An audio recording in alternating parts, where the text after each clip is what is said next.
But what about agriculture as a cornerstone of Wyoming interests? Well, I tell you, if anybody looks at our state seal, okay, those four things on there, we've got oil, we've got mining, we've got livestock, and we have grain. And, we've strayed from those. None of those are legacy. None of them. They're just as much a part of the future as they are the past. I mean, that's our backbone. So when I look at agriculture, and, since 2020, we've lost 20,000 farms and ranches per year for the last 5 years.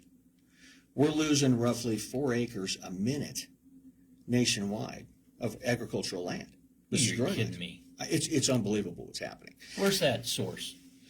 Say again? Where did we fact check that? Oh, That's unbelievable. No, it is. It's unbelievable what's happening. You have more detail on that on BrentBN.com? Yeah, we've got it there. I'm going to look at that. I appreciate that information and that heads up. Yeah, it really is. And what we're seeing is it's just being swallowed up by these globalist interests, right? Because ultimately the end state, if you control the food supply, you control the folks, okay? And I tie water in with that, just like that, because Wyoming's one of the last states in the union to where adjudicated water rights go with the sale of the land. Now, there's a push even down there now, maybe subliminal, to separate those two. So it would be like Montana, right? So Ted Turner owns half of Montana. I use that, tongue-in-cheek there, but he owns a lot of Montana. He could sell all that land and keep all of his water rights. Wyoming lost a monumental influence over its water with a court case between Nebraska and Wyoming years ago. In 2026, June 2026, the Colorado River Compact Agreement comes to expiration. There's currently not an agreement in place to follow that expiration.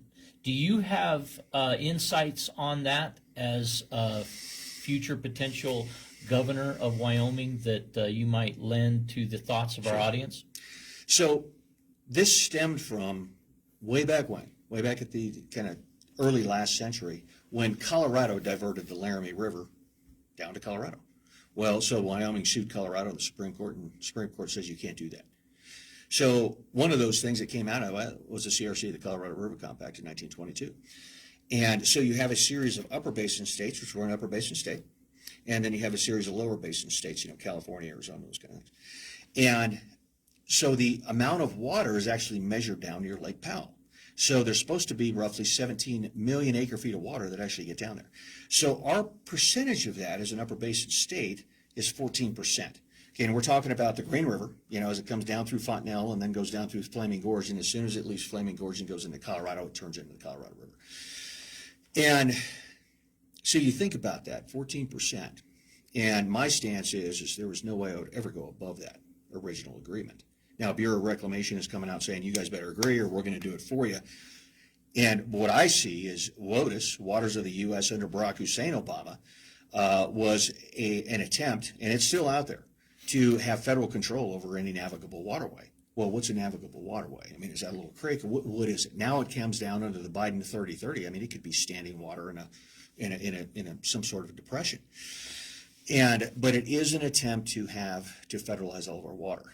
And my answer is absolutely unequivocally no. We're not doing that.